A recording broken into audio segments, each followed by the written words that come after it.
அதிசயங்கள் செய்கிறவர் நம் அருகில் இருக்கிறார். அற்புதங்கள் செய்கிறவர் என்றும் நமக்குள் வசிக்கிறார். அதிசயங்கள் செய்கிறவர் நம் அருகில் இருக்கிறார். அற்புதங்கள் செய்கிறவர் என்றும் நமக்குள் வசிக்கிறார்.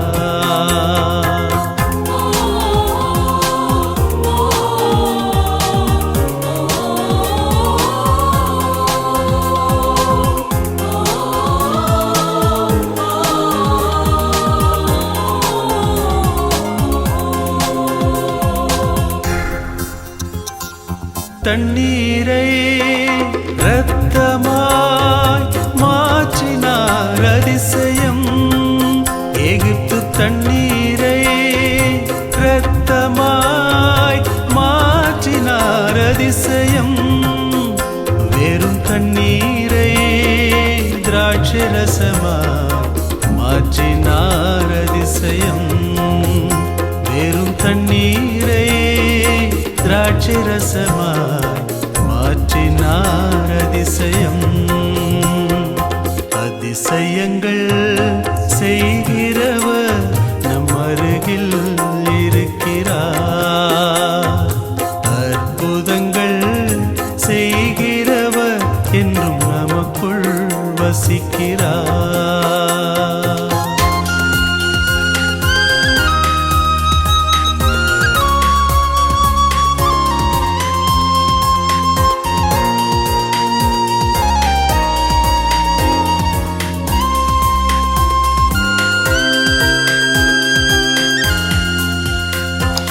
ஆண்டவராகிய இயேசு கிறிஸ்துவின் இனி நாமத்தில் உங்களை யாவரையும் வாழ்த்தி வரவேற்கிறேன். உலகமெங்கும் சுவிசேஷத்தை கேட்டுக்கொண்டிருக்கிற தேவஜனங்களுக்காக நான் கர்த்தரை ஸ்தோத்திரிக்கிறேன்.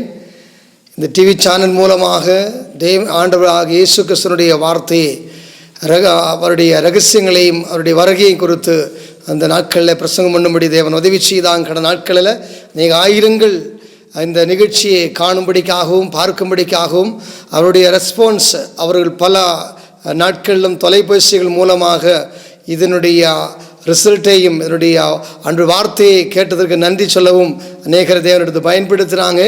இது தேவ கிருபை. அநேகருடைய வாழ்க்கைக்கு அநேகருடைய குடும்பத்திற்கு ஒரு பிரயோஜனமாய் மாறும்படி இந்த அடிமையும் தேவனிடத்தை பயன்படுத்தலாம் என்றால் ஆண்டு நாமத்தை நான் மையப்படுத்துகிறேன். இந்த செய்தியை கேட்கிற உங்களுடைய வாழ்க்கையிலும் உங்களுடைய குடும்பத்திலும் உங்களுடைய தனிப்பட்ட முறையிலும் பெரியொரு வெற்றி காரணமாய் மாறும் என்பதை நான் ஜெபத்தோடு கூட இந்த செய்தியை உங்கள் நிலையில் சமர்ப்பிக்கிறேன். இந்த செய்தி மூலமாக நான் சவாலாக சொல்லுகிறேன், உங்களுடைய வாழ்க்கையில் பெரிய மாற்றம் ஏற்படும், பெரிய விடல் ஏற்படும். உலகத்தில் வேதனையையும் துக்கத்தையும் உண்டு பண்ணுகிற சாத்தானுடைய சாபத்தினுடைய கிரிகளை முறியடிக்கும்படிக்காக ஆண்டவரை இயேசு கிறிஸ்து பூமியில் அவதரித்தார் என்று வேதத்தில் வாசிக்கிறோம். சாபத்தை நீக்கும் கிறிஸ்து என்ற தலைப்பின் கீழில் ஒரு சில முக்கியமான ஆலோசனைகளை உங்களுக்காக பகிர்ந்து கொள்ள நான் விரும்புகிறேன்.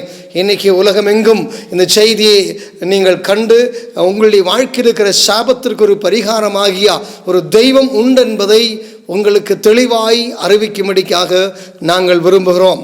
கோயம்புத்தூர் பட்டணத்தில் என்ஜிஜி காலனியில் இந்தியன் ரிவில் அசம்பிளி சபையுடைய நாமத்தினால் உங்களை ஒவ்வொருவரையும் வாழ்த்துகிறோம். உங்களுக்கு இயேசு கிறிஸ்துவனுடைய வாழ்த்துக்களை நான் உங்களுக்கு கூறிக்கொள்ளுகிறேன். லூக்கா எழுதின சுவிசேஷம் 18ஆம் அதிகாரம் 35ஆம் வசனத்திலிருந்தோம் சில வசனங்களை பார்க்கும்போது ஆண்டவராய் இயேசு கிறிஸ்து தன்னுடைய வாழ்க்கையில் எரிகோ என்று சொல்லுகிற ஒரு இடத்து கடந்து போனார் என்று வேதத்தில் வாசிக்கிறோம். 35ஆம் வசனம் இப்படி வாசிக்கிறோம். பின்பு அவர் எரிகோவுக்கு சமீபமாய் வந்தபொழுது ஒரு குருடன் வழி அருகே உட்கார்ந்து பிச்சை கேட்டு கொண்டிருந்தான். 36ஆம் வசனத்தில் ஜனங்கள் நடக்கிற சத்தத்தை கேட்டு இதென்ன என்று விசாரித்தான். அடுத்த வாசிக்கும் நசரனாகிய இயேசு போகிறார் அவருக்கு என்று அறிவித்தார். நசரனாகிய கிறிஸ்து போகிறார் என்று அறிவித்தார். அப்போ எரிகோ வழியாக இயேசு கடந்து போகிறார். அவர் யாரும் கேட்டாக்க நசரனாகிய ஆண்டவராகிய இயேசு கிறிஸ்து. நசரனாகிய ஆண்டவராகிய இயேசு கிறிஸ்து போகும்போது திரளான கூட்டம் அவரை பின்பற்றினார் என்று சரித்திரம் சொல்லுகிறது, பரிசுத்த வேதாகமம் சொல்லுகிறது. இன்னைக்கு உலகமெங்கும் பார்க்கும்போது இயேசுனுடைய வார்த்தை கேட்கிற நேரத்தில் ஜனங்களுக்கு ஒரு சமாதானம். இயேசு என்று சொன்னாலே பிசாசு நடுங்கும். இயேசு என்று சொன்னாலே அற்புதம் நடக்கிறது, வியாதிகள் குணமாகிறதா, பிரச்சனைகளுக்கு ஒரு பரிகாரம் வருகிறதா. அது மட்டுமல்ல, இன்றைக்கு இயேசு என்று சொல்லும் போது பெரிய ஒரு மகிழ்ச்சியும் பெரிய ஒரு விடுதலையும் ஜனங்கள் அனுபவிக்கும்படியுள்ள ஒரு சூழ்நிலையை ஆண்டவராகி பிதாவாகிய தேவன் அனுமதிச்சிருக்க காரணம், பிதாவாகிய தேவன் சிருஷ்டிகர்த்து, ஆண்டவராய் இயேசு கிறிஸ்து உலக இரட்சகர், பரிசுத்த ஆவியானவர் நம்மை பரலோகத்திற்கு வழிநடத்துகிறார். நம்முடைய ஒரு நல்லொரு தேற்றவாளனாய் இருக்கிறவன் கர்த்தரை ஸ்தோத்திரிக்கிறேன். அப்போ நம்முடைய மீட்பராகிய கிறிஸ்து இயேசு நடந்து போகும்பொழுது திரளான கூட்டம் அவரை பின்பற்றினார் என்று வாசிக்கிறோம். என்னை கேட்கிற தேவஜனமே, இயேசு என்ற பேரு கேட்டாலே ஜனங்கள் கூட்டம் கூட்டமாய் கூடுகிறார். காரணம், அவர்கள் ஒரு ரகசியம் உண்டு. இந்த இடத்துல அவருடைய தாயின் வயிற்றிலே குருடனாய் பிறந்த ஒரு மனுஷனை இந்த இடத்துல பார்க்க முடியும். பின்பு அவர் எரிகோவுக்கு சமீபமாய் வந்த பொழுது ஒரு குருடன் வழி அருகே உட்கார்ந்து பிச்சை கேட்டு கொண்டிருந்தார் என்று வாசிக்கிறோம். இயேசு எரிகோ வழியாக புறப்படுகையில் ஒரு குருடன் வழி அருகில் உட்கார்ந்து பிச்சை கேட்டு கொண்டிருக்கிற அனுபவம். தெய்வஜனமே, என்னுடைய நண்பர்களே, என்னுடைய சிநேகிதர்களே, இயேசு போகிற பாதையில் அநேகர் பிச்சை கேட்டு கொண்டிருந்தார் என்று வேதத்தினுடைய ஆரம்பத்திலிருந்து கடைசி வரையை வாசிக்கும் போது உங்களுக்கு தெரியும். இந்த இடத்துல ஒரு குருடன் இதுவரையும் அவன் தன்னுடைய சொந்த தாயையோ தகப்பனையோ கண்டது கிடையாது, அவனுடைய குருவை கண்டது கிடையாது, அவருடைய சொந்த கரலை பார்த்தது கிடையாது.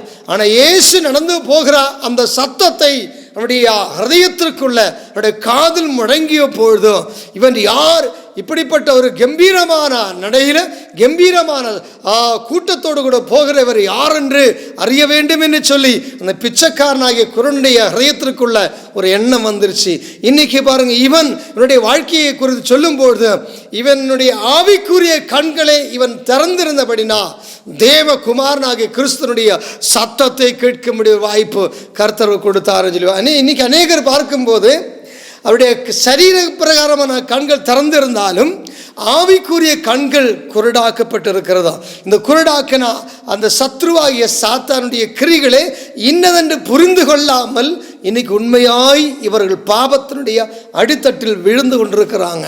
ஒன்று நீங்கள் சிந்திச்சு பாருங்க, உங்களுடைய ஆவிக்குரியல் கண்களே திறந்திருக்கிறதா, இல்லை உங்களுடைய சரீர பிரகாரமான கண்களே தானா திறக்கப்பட்டிருக்குன்னு சொல்லி யோசித்து பாருங்க. உங்களுடைய சரீர பிரகாரமான கண்களை திறந்தா உலக பிரகாரமான காரியங்களை பார்க்க முடியும். ஆவிக்குரிய கண்களுக்கு திறந்தால் பரலோகத்தினுடைய தரிசனங்களை காண முடியும். இன்றைக்கு இந்த நேரத்தில் தேவனுடைய பிள்ளைகளை நான் ஒன்று சொல்லுகிறேன், மனுஷனுடைய சரீர பிரகாரமான கண்கள் அல்ல முக்கியம், அவருடைய ஆவிக்குரிய கண்கள் தான் முக்கியம். இந்த இடத்துல இயேசு எரிகோ வழியாக கடந்து போகும்பொழுது எனக்கு ஏதாவது தாய் என்று சொல்லி பிச்சை கேட்கிற அந்த சூழ்நிலையில கீழே அதனுடைய 39 வாசிக்கும் போது ஜனத்தினுடைய சத்தம் அதிகமாக இருந்த நிமித்தமாக இங்கே என்ன நடக்கிறதுன்னு சொல்லி தெரியாமல் இருந்த சூழ்நிலை என்று பார்க்கிறோம். சாபத்தை நீக்கும்படிக்காக எரிகோ பட்டணத்திற்குள்ள ஆண்டவர் இயேசு கிறிஸ்து கடந்து போன உண்மையானா இன்னைக்கு இந்த 19 அதிகாரம் 35 வசனம் நீங்கள் கீழே வீட்டு போய் வாசிங்க. எல்லா வசனங்களையும் எடுத்து சொல்ல நேரம் குறைவாக இருப்பதனால அந்த வசனத்தில் கடந்து போக விரும்பவில்லை. இந்த இடத்துல பின்பு அவர்கள் எரியோவுக்கு புறப்பட்டு போகையில் பிச்சைக்காரனாகிய அந்த மனுஷன் அந்த குருடன் இயேசுவை பார்த்து பிச்சை கேட்கும்படி கடந்து வந்தாங்க சொல்லி வேதத்தை வாசிக்கிறோம். இந்த இடத்துல இன்னும் ரகசியத்தை நான் சொல்ல விரும்புகிறேன். இயேசுனுடைய சத்தம் அந்த குருடனுடைய காதில் முழங்கினது. முழங்கிய பொழுது அவர் யார் என்று கேட்கக்கூடிய ஒரு சத்தம் இவருக்குள்ளேயே உருவானது. இன்னைக்கு இயேசுனுடைய சத்தத்தை கேட்கும்படி இன்னைக்கு எத்தனை பேர் உண்டு, எத்தனை பேர் இயேசுனுடைய சத்தத்தை கேட்கும்படிக்காக பிரயாசப்படுகிறாங்க. ஒன்று நான் சொல்லுகிறேன், இயேசுனுடைய சத்தம் தான் நம்முடைய வாழ்க்கையை மாற்றுகிற சத்தம், உங்களுடைய வியாதியை குணமாக்குற சத்தம், உங்களுடைய குடும்பத்தில் சமாதானம் தருகிற சத்தம், உங்களுடைய தற்கொலைக்கு போய்கொண்டிருக்கிற அநேகரை மீட்புக்குள்ள கொண்டு வர ஒரே ஒரு சத்தம் உலகத்தில் இருந்தால் ஆண்டவரை இயேசு கிறிஸ்துவினுடைய சத்தம் என்பதை நீங்கள் மறக்கவே கூடாது. இந்த சத்தத்தை கேட்க அந்த குருடனாகிய அந்த மனுஷன் இயேசுனுடைய சத்தத்தை புரிந்து உண்மையானா இன்றைக்கு உங்களுடைய காதுகளையும் உங்களுடைய ஹிருதயத்தையும் இந்த சத்தத்தை கேட்கும்படிக்காக நீங்கள் அர்ப்பணித்தால் உங்களுடைய வீட்டுக்குள்ள, உங்களுடைய ஹிருதயத்திற்குள்ள இயேசு கடந்து வந்து உங்களுடைய தேவை எதுவோ அது சந்திக்கும்படி அவர் கடந்து வந்திருக்கிறாங்க. ஸ்தோத்திரம். நீ யோசிக்கலாம், இந்த குருடன் சத்தமிட்டு கூப்பிட்ட பொழுது ஆண்டவர் இறங்கி வந்து உண்மையானா என்னுடைய ஜெபத்திற்கு அவர் பதில் கொடுப்பாரா? என்னுடைய வியாதிகளுக்கு அவர் விடுதலை தருவாரா? என்னுடைய தீரா வியாதியை குணமாக்குவாரா? என்னுடைய பிரச்சனைக்கு ஒரு சொல்யூஷன், ஒரு பரிகாரம் தருவாரா என்று நீங்கள் கேட்கலாம். இன்றைக்கு நான் சவாலா சொல்லுகிறேன், அரிமான என்னுடைய நண்பனே, என்னுடைய சிநேகிதர்களே, இயேசுவிடத்தில் நீங்கள் கடந்து வந்தால் உங்களுடைய பாரம்பரியமாய் கட்டப்பட்டிருக்கிற சாபத்தை நீக்கும்படி இயேசு உங்களுக்கு உதவி செய்வார். ஆரம்பத்தில் ஆதாமுடைய வாழ்க்கையில ஏவாள் பாவம் செய்த நிமித்தமாக அவளுடைய வாழ்க்கையில சாபம் கடந்து வந்தது என்று வேதத்தில் வாசிக்கிறோம். ஆதியாகமத்தின் புஸ்தகம் 2வது அதிகாரம் 3ஆம் அதிகாரம் நீங்கள் வீட்டுக்கு போய் வாசிங்க. அந்த இடத்துல நீங்கள் பார்க்க முடியும், சாபம் பாவத்தின் மூலமாக வந்தது என்று சொல்லி. இன்னைக்கு எரிகோ பட்டணத்தில் இருக்கிற சாபத்தை நீக்கும்படி இயேசு அந்த இடத்துல கடந்து வந்து உண்மையானா இன்னைக்கு உங்க வீட்டுக்குள்ளேயும் உங்களுடைய ஹிருதயத்திற்குள்ளேயும் இயேசு நசரனாகிய கிறிஸ்து கடந்து வரும்படிக்காக அவர் விரும்புகிறாங்க. 39ஆம் வசனம் வாசிக்கும் போது, இயேசு நின்று அவர்களை தம்மிடத்தில் கொண்டு வா என்று அவர்களை அழைத்தார் என்று வேதத்தில் வாசிக்கிறோம். இயேசு நின்று அவனை தம்மிடத்தில் கொண்டு வா. எதற்காக இயேசு சொல்ல வேண்டும்? இந்த குருடனாகிய மனுஷனை தம்மிடத்தில் கொண்டு வர வேண்டும். பார்வையுள்ளவர்கள் ஆயிரக்கணக்கான ஜனங்கள் இருக்கும்போது, அறிவாளிகள், ஞானமுள்ளவர்கள், பெரிய பெரிய அதிகாரிகள் இருக்கும்போது இந்த பிச்சை எடுக்கிற மனுஷனை இயேசுவிடத்தில் கொண்டு வருவது நியாயமா என்று இன்னைக்கு அநேகர் கேட்கலாம். ஒன்று நான் சொல்லுகிறேன், ஆயிரக்கணக்கின ஜனக்கூட்டத்தின் நடுவிலும் நீங்க இயேசுவை கூப்பிட்டா அவர் இறங்கி வந்து உங்களுக்கு உதவி செய்கிறவர். அவர் பெரிய ஒரு எஜமானனை சொல்லி உட்காருகிறவர் அல்ல. அவர் ஒரு பெரிய தலைவர் என்று சொல்லி ஒரு மூலையில ராஜா மாதிரி உட்கார்ந்து உங்களுடைய நிலைமையில கண்டு பார்த்து போகிறவர் அல்ல. அவர் வேதனைப்படுகிற சூழ்நிலையில, துக்கப்படுகிற சூழ்நிலையில இறங்கி வந்து உங்களுடைய வேதனையை கண்டு உங்களுக்காக அற்புதங்களை செய்ய கடந்து வந்திருக்கிறார் ஒரு நல்ல ஒரு நேசர் தான் நம்முடைய ஆண்டவர் இயேசு கிறிஸ்து. அவரே போல உலகத்தில் யாரும் கிடையாது. வானத்திற்கு கீழே பூமிக்கு மேல இந்த இரட்சகராகிய இயேசுவே போல உலகத்தில் யாரும் கிடையாது. இப்படிப்பட்ட நல்ல ஒரு நேசரை நான் கண்டுபிடித்திருக்கிறேன். இந்த இயேசு என்னை ரட்சிச்சாங்க. இந்த இயேசுடைய குடும்பத்தையும் என்னுடைய நண்பர்களையும் இந்த இயேசு நேசித்த நிமித்தமாக இது ஒரு சேலஞ்சா நான் சொல்லுகிறேன். நீங்கள் கண்ணீர் விட்டு அழுகும் போது, என்னை பார்க்கும்படிக்கு யாரும் இல்லையே, என்னை கவனிக்கும்படிக்கு யாரும் இல்லையே, என்னுடைய சத்தத்தை யாரும் கேட்கறது இல்லையே என்று சொல்லி நீங்கள் சோர்ந்து கொண்டிருக்கிற நேரத்தில் இயேசுவிடத்தில் நீங்கள் ஜெபித்தா உங்களுடைய ஜெபத்திற்கு பதில் உண்டு. இந்த இடத்துல பார்க்கும்போது 39ஆம் வசனத்தில் வாசிக்கும் போது, இயேசு நின்று அவருடைய தம்மிடத்தில் அழைத்து, நான் உனக்கு என்ன செய்ய வேண்டும் என்று சொல்லி ஆண்டவர் கேட்கிறாங்க. நான் உனக்கு என்ன செய்ய வேண்டும் என்று சொல்லி அவர் எரிகோ பட்டணத்தில் இருக்கிற சாபத்தை நீக்கும்படிக்காக இயேசு கடந்து வந்தது உண்மையானா இன்னைக்கு உங்களுடைய குடும்பத்தில் இருக்கிற சாபத்தையும் உங்களுடைய வாழ்க்கையில் நீங்கள் அனுபவிக்கிற வேதனைகளையும் மாற்றும்படி இயேசு கடந்து வந்திருக்கிறாங்க. யோசுவாவின் புஸ்தகம் 6வது அதிகாரம் 1லிருந்து 5ஆம் வசனம் வாசிக்கும் போது, எரிகோவை குறித்து யோசுவா என்று சொல்கிற தீர்க்கதரிசி எடுத்து சொல்லுகிறாங்க. இந்த எரிகோ மதில் இஸ்ரவேல் ஜனத்திற்கு ஒரு தடையாயிருந்தது. கனான் தேசத்திற்குள்ள போக தேவனை மகிமைப்படுத்த இந்த எரிகோ மதில் ஒரு தடையாயிருந்தது சொல்லி வேதத்தை வாசிக்கிறோம். அந்த இடத்துல நீங்கள் வீட்டு போய் வாசிங்க. அந்த பகுதி வாசிக்கும் போது எரிகோ கோட்டையை தகர்க்கும்படிக்காக தேவன் கடந்து வந்தார் என்று வாசிக்கிறோம். அந்த யோசுவாயும் தம்மோடு கூட இருக்கிற ஜனமும் ஒருமனப்பட்டு எரியோவுக்கு 7 தடவை, ஒவ்வொரு நாளும் ஒவ்வொரு தடவையும் 7ஆம் நாள் 7 தடவையும் சுற்றி அந்த எரிகோவை இடிக்கும்படி தேவனுடைய அபிஷேகம் அவங்களுக்குள்ள இறங்கியது உண்மையானா நீங்க ஜெபிக்கும்போது உங்களுக்குள்ள தேவனுடைய அபிஷேகம் இறங்கி உங்களை கட்டியிருக்கிற சாபமாகி எரிகோவை தேவன் தகர்க்கும்படி ஆண்டவர் கடந்து வந்திருக்கிறாங்க. 3ஆவதாக பார்க்கும்போது நம்முடைய கண்ணீரை துடைக்கிற ஆண்டவர் என்று வாசிக்கிறோம். 39ஆம் வசனம் அதனுடைய கீழே வாசிக்கும் போது, இந்த குருடனாகிய மனுஷன் கண்ணீர் விட்டு, தாவீதின் குமாரனே எனக்கு இறங்கும் என்று சொல்லி சத்தமிட்டு கூப்பிடும் பொழுது இயேசு ஒரு ஸ்டெப்பும் கூட அங்கே முன்னாடி வைக்க முடியல. நின்ன இடத்துல நின்று கொண்டு இயேசு இப்படி சொல்லுகிறாங்க, உனக்காக நான் என்ன செய்ய வேண்டும் என்று சொல்லி அந்த குருடனாகிய மனுஷனுக்காக இயேசு இறங்கி வந்தது உண்மையானா?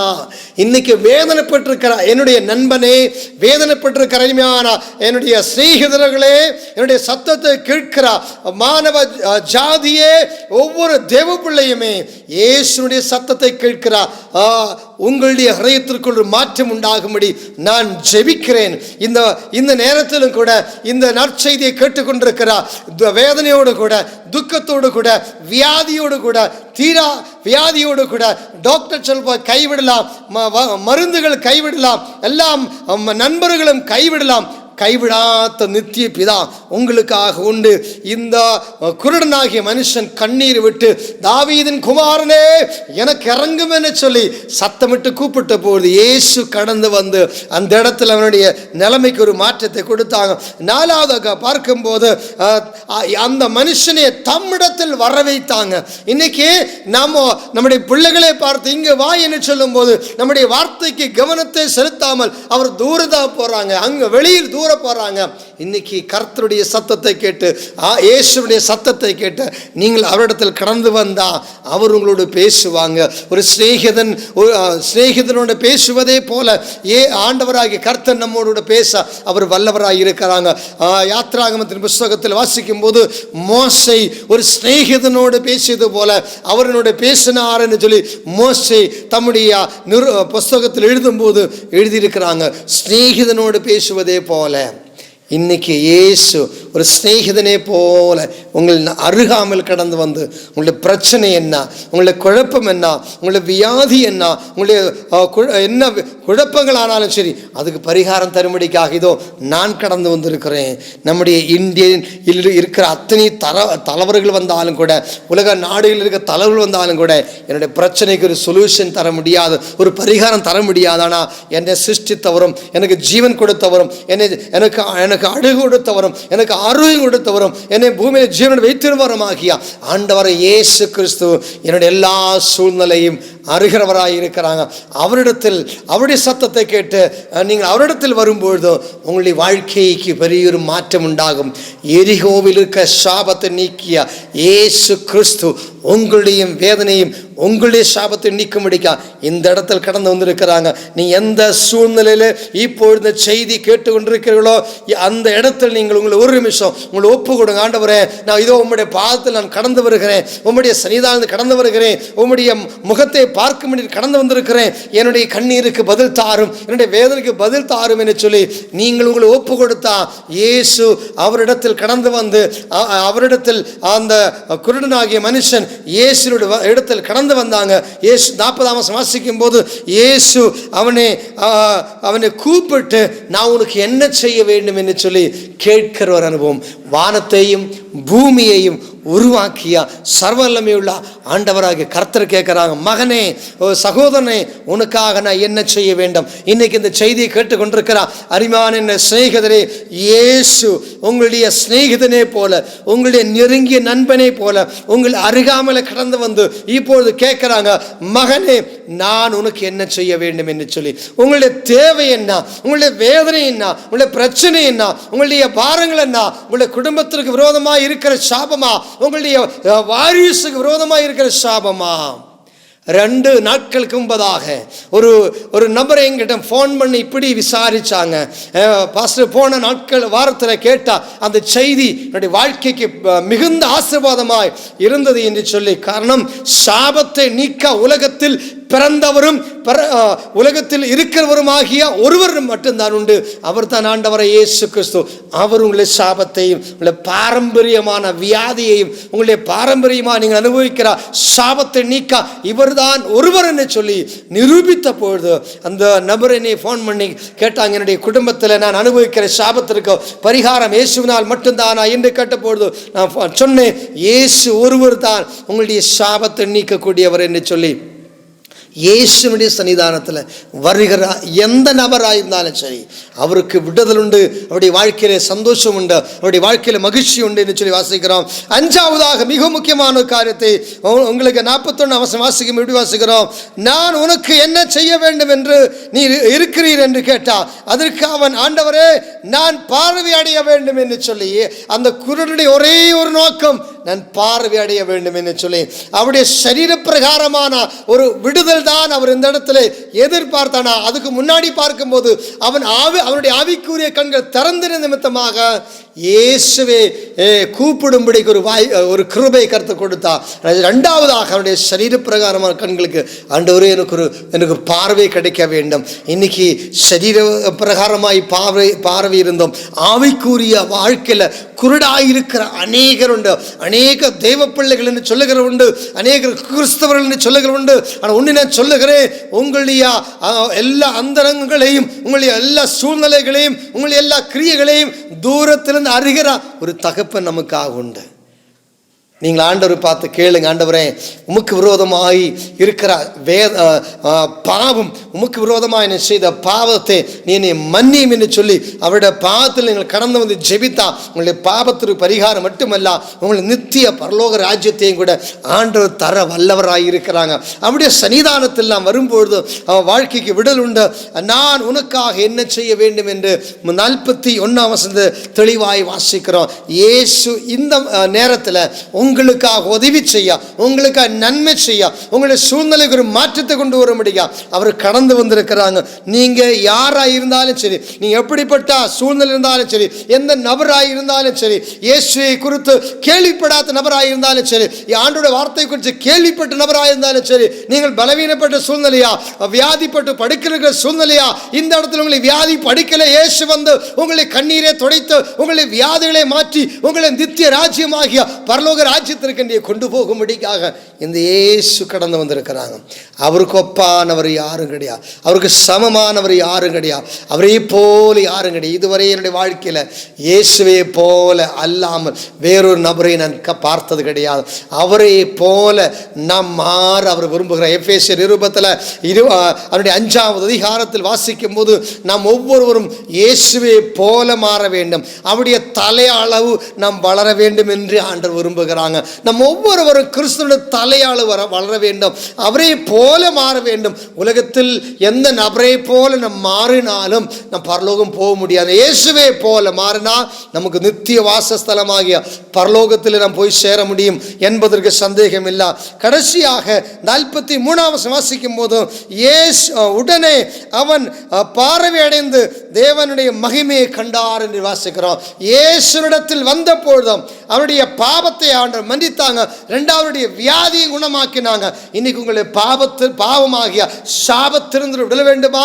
எரிகோ என்று சொன்னா சாபம் என்ற அர்த்தம், எரிகோ என்று சொன்ன சபிக்கப்பட்ட இடம் என்ற அர்த்தம். இந்த எரிகோவில் இருக்கிற சாபத்தை நீக்கும்படி இயேசு அந்த இடத்துல கடந்து வந்தாங்க. இன்னைக்கு உங்க குடும்பத்தில் இருக்கிற சாபத்தை நீக்கும்படி, அவங்களுடைய வாரிசு மூலமாக இல்லாவிட்டு உங்களை தலைமுறைகள் மூலமாய் வந்திருக்கிற சாபமாக இருந்தாலும் கூட, உங்களுடைய சாபத்தின் மூலமாக பாவம் பெருகும், பாவத்தின் மூலமாக சாபம் வரும், சாபத்தின் மூலமாக வாழ்கிற ஜனங்களுக்கு ஒரு மரணம் ஏற்படும் என்று வேதத்தில் வாசிக்கிறோம். பரிகாரத்தை தரா இயேசு ஒருவர் தான். எல்லா வேதாகமும் சொல்லுகிறது, ரத்தம் சிந்துது இல்லாமல் பாவம் மன்னிப்பில்லை என்று சொல்லி நம்முடைய பாவத்திற்கு பரிகாரமாய் ஆண்டவரை இயேசு கிறிஸ்து சிலுவையில் பலியாய் தம்மை ஒப்பு கொடுத்தாங்க. ஒப்பு கொடுத்து மட்டுமல்ல, அவன் மரித்து 3ஆம் நாளில் உயிரோடு எழுப்பி வந்தான். அந்த ஒரு விஷயத்து நிமித்தமாக தான் இயேசுவை நானும் ஏற்றுக்கொள்ள காரணம். இன்னைக்கு அந்த இயேசு மரித்தா தேவன் அல்ல, மரித்த நபராயிருந்தாலும் கூட 3ஆம் நாளில் உயிரோடு எழுப்பி வந்தார் என்று பார்க்கிறோம். கடந்த நாட்களில் போன வாரத்தில் உள்ள நியூஸ் பேப்பரில் நீங்கள் வாசித்தால் உங்களுக்கு தெரியும், ஆண்டவராகி இயேசு கிறிஸ்துனுடைய கல்லறை திறக்கப்பட்டு இருக்கிறதோ, அவர் போட்ட வஸ்திரத்தினுடைய மேன்மை குறித்து அநேகரிடத்து சொல்லி இருக்கிறாங்க. நீங்கள் நியூஸ் பேப்பரில் நீங்கள் வாசிச்சிருக்கலாம். அருமையான என்னை கேட்கிறா அருமையான சிநேகிதரே, நம்முடைய சாபத்தை நீக்கும்படி உலகத்தில் பிறந்த ஒரே ஒரு தெய்வம் தான் ஆண்டவராக இயேசு கிறிஸ்து, வேற ஒருவரும் கிடையாது. அவரை நீங்கள் நம்பி வந்தால் உங்களுடைய வாழ்க்கையில் சந்தோஷம் உண்டாகும். அவரை நம்பி வந்தால் உங்களுடைய வாழ்க்கையில் சாபத்துக்கு பரிகாரம் உண்டாகும். இந்த இடத்துல லூக்கா சுவிசேஷம் 18ஆம் அதிகாரம் 35 43 வசனம் வரை நீங்கள் வீட்டுக்கு போய் வாசிங்க. அந்த குருடனாகிய மனுஷனுடைய வாழ்க்கையில் ஒரு மாற்றம் ஆண்டவர் கொடுத்தது போல உங்கள் குடும்பத்தில் இருக்கிற உங்களுடைய வாழ்க்கையிலும் ஒரு மாற்றத்தை தரும்படி இயேசு போதுமானவராக இருக்கிறான். அவருடைய சன்னிதானத்தில் அவருடைய சத்தம் கேட்டு வருகிறான். தம்முடைய பிள்ளைகளை ஒருபொழுதும் கைவிட போவது கிடையாது. இந்த இடத்துல என்னவாசி சாபத்தை நீக்கிறவர், அவருடைய ஜபத்தை கேட்கிறவர், கண்ணீரை துடைக்கிறவா, தமிழத்தில் வரா கூப்பிடுகிறவர். இன்னைக்கு அநேகர் நீ அங்கே போ இங்கே போய் என்று சொல்லுகிறாங்கல்ல. ஆனால் ஏசு ஒருவர் மட்டும் வருத்தப்பட்டு பாரம் சுமக்கிறார். நீங்கள் எல்லாரும் என்னிடத்தில் வாருங்க, நான் உங்களுக்கு இளைப்பாறுதலை தருவேன்னு சொல்லி உலகத்தில் வேறு யார் அப்படி சொன்ன சரித்திரமே கிடையாது. அருமையான தெய்வ பிள்ளைகளே, என்னை கேட்கிற அருமையான சகோதர சகோதரிகளே, இயேசுவிடத்தில் வந்தால் உங்களுக்கு பெரிய ஒரு மாற்றம் உண்டு. நான் கடைசியாக பார்க்கும்போது நான் அவருடைய வார்த்தையின்படி அவரிடத்தில் வருகிற நம்முடைய பிள்ளைகளே விடுதலாக்கிற கிறிஸ்து இயேசு ஒருவர் மட்டும்தான். அவருடைய பாதத்தில் வருவீர்களா? ஏசு உங்களை அழைக்கிறாங்க. ஏசுடைய பாதத்தில் வருகிற நம்முடைய பிள்ளைகள் ஒருபொழுதும் கைவிடுகிறது கிடையாது. அவரிடத்தில் வருகிற நம்முடைய பிள்ளைகளே நித்திய ராஜ்யத்திற்கண்டிய மகிமையான பரலோக ராஜ்யத்திற்கு உள்ளே சேர்க்கும்படி அவர் சீக்கிரமாக வரப்போகிறார். கர்த்ததாமி ஆரவாரத்தோடும் பிரதான சத்தத்தோடும் தேவ எக்காலத்தோடும் வாரம் இறங்கி வரும்படிக்குள்ள நாட்கள் நெருங்கிற்று. 4 விரல் நீளம் என்று வேதத்தில் வாசிக்கிறோம். 4 விரல் நீளம் மட்டும்தான். அவருடைய வருகை மிகவும் சமீபம். அவருடைய வரவுக்கு முன்பதாக உங்களுடைய சாபத்தை நீக்க கடந்து வந்த கிறிஸ்துவை ஏற்றுக்கொண்ட இவர் எனக்கு போதும், இவர் தான் என்னுடைய தெய்வம் என்று சொல்லி இயேசுவை உங்களுடைய ஹதயத்தில் ஏற்றுக்கொண்ட உங்களுடைய இரட்சகராக ஏற்றுக்கொண்ட மனம் திரும்பி முழுகள் ஞானஸ்நானம் எடுத்து பரிசுத்த ஆவியுடைய அபிஷேகத்தை பெற்று பரிசுத்தமான வாழ்க்கையை வாழ்ந்து கொண்டு ஜீவ புஸ்தகத்தில் உங்களுடைய பேர் எழுதி நித்தியமாய் யுகாயுகமாய் ஆண்டோடு வாழும்படிக்காக உங்களுக்கு நான் ஒரு அழைப்பு தருகிறேன். உங்களுடைய சாபத்தை நீக்கும்படி கடந்து வந்தால் இயேசு அவர் உங்களை அன்போடு அழைக்கிறாங்க. கண்களை மூடுவோமா, நாம் ஜெபிப்போமா. நீங்கள் இருக்கிற இடத்துல இயேசுவிடத்தில் நீங்கள் கடந்து வாங்க. இருக்கிற இடத்துல கண்களை அடைத்து கொண்டு ஆண்டவரே உங்களுடைய பாதத்தில் நான் வருகிறேன். எல்லாரும் என்னை கைவிட்டாங்க. என்னுடைய தகப்பன், என்னுடைய தாய், என்னுடைய நண்பர்கள், என்னுடைய ஸ்நேகிதர்கள் எல்லாரும் என்னை கைவிட்டாங்க. என்னை கைவிடாத ஒரு தெய்வம் இருந்தால் நீர் ஒருவர் மட்டும்தான் என்று சொல்லி இந்த நிமிஷத்தில் எல்லாரும் கண்களை மூடுவோமா. ஒரு நிமிடம் இயேசுவிடத்தில் உங்களை ஒப்பு கொடுக்கிற நேரமாக இருக்கிறார். இந்த சூழ்நிலையில் ஆண்டவரே என்னை அர்ப்பணிக்கிறேன். எரிகோ பட்டணத்துடைய சாபத்தை நீக்க பூமியில் அவதரித்த தெய்வமாகிய ஆண்டவராக இயேசு கிறிஸ்து நீ ஒருவர் கடந்தது உண்மையானா என்னுடைய பாவத்தையும் என்னுடைய சாபத்தையும் என்னுடைய தகப்பன்மார்கள் செய்த பாவத்தையும் என்னுடைய வாரிசு செய்த பாவத்தையும் நீக்கும்படி என்னுடைய குடும்பத்திலே கடந்து வாரும் ஆண்டவரே. என்னுடைய ஹயத்திற்குள்ள கடந்து வாரும் ஆண்டவரே. இன்னைக்கு இருந்த குடும்பத்தில் சமாதானம் உண்டாகட்டும். சாபமாகிய பாவத்தை அகற்றி எங்களை ரட்சியும் கர்த்தாவே என்று சொல்லி ஒரு நிமிடம் கண்களை மூடுவோமா.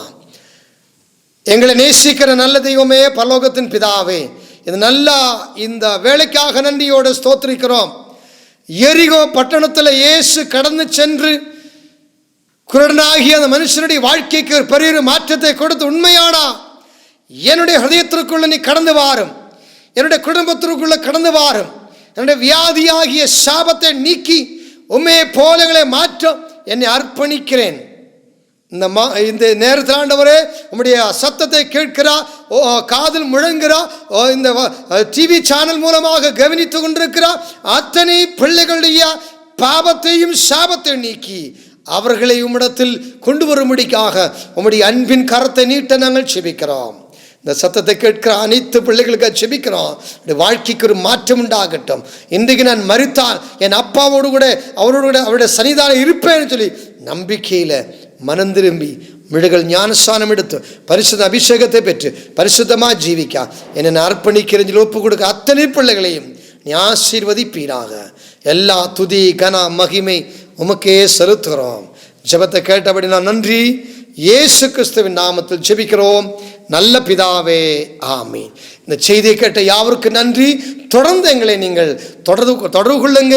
உங்களுக்காக நாங்கள் ஜெபிப்பேன் சொல்லி வாக்கு கொடுக்கிறேன். தேங்க்யூ. God bless you.